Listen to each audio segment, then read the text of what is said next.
My guest today is the lead singer of the band Saliva, a non-some vocalist and performer. Please welcome Bobby Amaru. Hey Bobby, how are you? Hey bud, thanks for having me. First, I'm curious, do you remember when you decided to play drums and sing metal music? And when it happened? Who and what introduced you to it and inspired you? When I was a kid, I was raised on music. The household was music, and my dad played in bands and stuff. And my grandfather was a singer too, like a lounge singer. I think it's just kind of, genetically passed, and I picked up on it rather quick. So it's just what I've been doing. Why play drums at first before singing? Yeah, I was a drummer first. I played drums first, and then I moved to guitar, and I was like writing songs, and then singing kind of came last. Well, so as far as drums go, drums and vocals, the energy's there. You gotta, when I'm on stage singing, I guess I think like a drummer, so I feel like the energy is there. I used to love playing drums, man. It was fun until I realized that, there was just so much more. Yeah, I had a lot to say in songs and wanted to, I felt like more passionate about singing and songwriting as the years went on.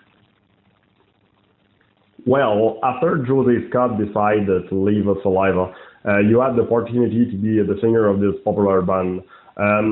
How did you have this opportunity, and what does it represent for you? So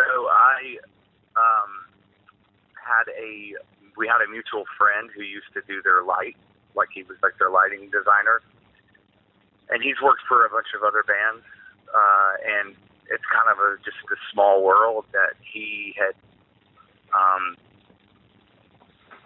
called me and said that they were going to be calling me about looking for a singer because they had heard some of my stuff, and that's pretty much how that happened. And then I got in and started writing, and it seemed to flow just right. For a lot of people, I think it's tough to accept something new, to accept a replacement of a popular band. I think that the guys of Saliva, I'm pretty sure, was very receptive. But for the audience, maybe, it's a new voice. Like I said, difficult sometimes to accept. How it was at first? Do you think the fans was very receptive, or it was more tough? What is your situation at this time? I think at first, yeah. It's you're always going to have those challenges, but we knew what we wanted to do, and we wanted to kind of just re-energize the band and the brand, and I think it was no disrespect to the previous stuff or that legacy, but I think the band had felt like it had kind of run its course, and wanted to move into a different direction. And this is after he quit. He quit, and then they weren't sure if they were going to all just give it up or keep going. And so when they decided to continue, that's when it was like, okay, let's kind of just rebirth and regroup. But yeah, at first it was I'm sure there were challenges, and I always think that people either like it or they don't. I don't let that define me or what I'm doing. It's just it's like anything. Yeah, I don't expect everybody to like it, but I think it's all about the live show, just going out there and just putting on a really awesome live show and high energy. And when you bring that passion to the stage as a frontman, people, whether they didn't get it before, they get it then. They got to see the band live. Put something, a little pieces of you in the... Yes.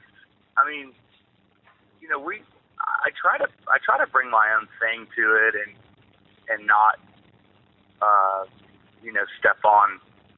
I'm different. I have a different style, so I think some people think that our styles are similar in ways. I mean, I don't really see it. I think maybe it's more of similarities in vocals whenever I'm singing those songs, but I think that's just me trying to not go too far out of the box on them. What is bringing in your mind when you talk about your evolution with the band? It's more than 10 years that you have passed with Saliva. Yeah, man, I think it's just kind of, from where we started to where we are now, it's a big difference. I mean, we're about to put out a record. The singles have been doing well on Octane and, with Crows and High on Me, and High on Me is doing really well right now. And, I think the evolution of the band is,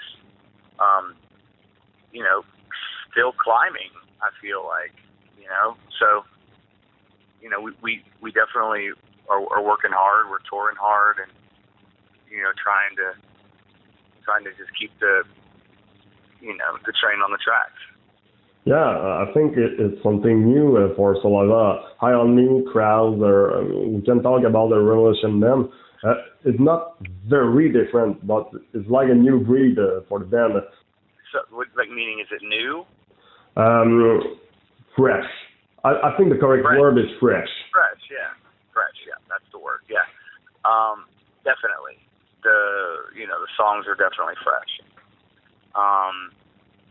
That just kind of goes back to, we worked hard on the songs and we wanted to kind of elevate the band and go to, a different place that the band hadn't really been. And instead of staying confined in a box of what the band should be, it was, why don't we, utilize, dig deeper into songwriting, utilize Bobby's vocal range and just do more of that. And that's kind of the songs that you'll get on this record.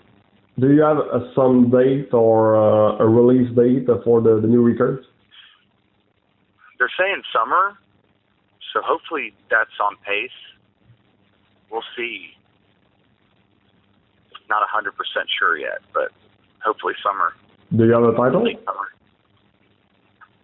We do. I just don't know that I'm supposed to say it yet. If you can say it, go, but don't put you in the dirt. Yeah. I don't know that I'm going to say it just yet, but I think it's supposed to drop, this summer. Very nice. We talk a little bit about the Revolution Men. I'm curious, what is the story behind Revolution Men? When you sing this song, we heard something into you in your voice. I think it's a story about you. Yeah, it is. A guy that just struggling with his own addictions and path, and basically has to go down to the lowest of the low to find himself again. And it's like reborn, rebirth. Yeah. What is your rebirth of you? Oh yeah, I mean, just alcoholism, and it's not just for me, but it's for people that actually struggle with other things. And it's anytime I'm writing lyrics, I want the song to have meaning. I want someone to connect to what I'm talking about. And that's kind of always the goal for me. I'm pretty sure that your kids it's a very big inspiration for you. You are a proud father. I've seen many pictures on social media. How it is to be a rock star dad? How do the kids see you when you see the rock star dad? Man, it's just normal stuff, man. Nothing out of the ordinary. We just went and saw the Scream movie the other night, which was pretty cool. We go. We're always doing something. We're headed to the mall now, and just. But yeah, they're on spring break. They're going to Utah this weekend to go skiing, and I was supposed to go, but they added some shows to our tour, so our tour starts this week. So Dad has to, unfortunately, go play some rock and roll. But fortunately, it's a good thing to be able to go and still be able to play for people. Girl is very supportive about that music. Yeah, they're rockers. Oh, cool! It's a pretty cool thing. They like a lot of the older stuff too, though. Like a lot of the '90s and '80s and stuff. Good teacher. You talk sometime about the past. Saliva, it's something in the past too, like the World Wrestling Entertainment. Saliva produced a couple of songs for the wrestling. We have a big hit like Click Click Boom, After Me, Your Disease.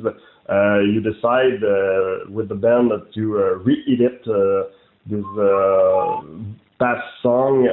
How was the reception at first about the audience? And I'm curious too, what Josey Scott think about that you put your voice in the song? I don't know that he and I have ever even talked about. We never talked about that. Like, it was a thing where, they talked about doing a reunion for the 20th anniversary in 2021, and then it didn't happen. COVID and everything else. So we decided that we were gonna, you got to plan ahead on a lot of that stuff, and there just wasn't enough time. So we had some songs already recorded, some older songs that and we thought I would get approached by people who would always ask if we would ever put anything out with my voice on it, and it was just something for the fans. It wasn't anything like, trying to be disrespectful or any of that. It was the 20th anniversary EP, Like maybe a band Killswitch Engage, do you think it's possible one day to have maybe a song or a complete album of Saliva with your voice and the one of Josey Scott? I think that you did and you continue to do an awesome job with Saliva. Josey did a respective and great job with Saliva too. I think for the fans and for the band, it could be very, very nice to hear maybe a song or a complete album with your two voice. Yeah, you never know, man. I mean, that'd be awesome. So, but I think right now he's working on his solo stuff, and props to him, and he's doing great, man. He's like in the best shape of his life, and he's I think everybody's really proud of what he's doing. So it's awesome that he's doing him. He's focusing on him. I think that's what he needs to do. Just to close, finally, what's next for you and Saliva? I have a personal demand. Guys, please come to Canada and please come to Quebec. It's a dream for me since maybe 20 or 25 years. I've never seen Saliva play here in Quebec. Please come here. Come here in Quebec. Yeah, we will. We're supposed to be in Ontario in June. Maybe an open door for Quebec? Yeah, we'll see. I will keep that in mind. So just to close, just to say again that when the future album will be released, and come on, give a title. Title? No, I can't say it yet, buddy. I try very hard. I do everything I can just to have the information, but I can understand. thanks again, Bobby Amaru. You did an awesome job with Saliva. You do an awesome job again. I think everybody is very, very supportive about the band and your voice, and wish to have a complete album very, very soon. Yeah, but thank you so much.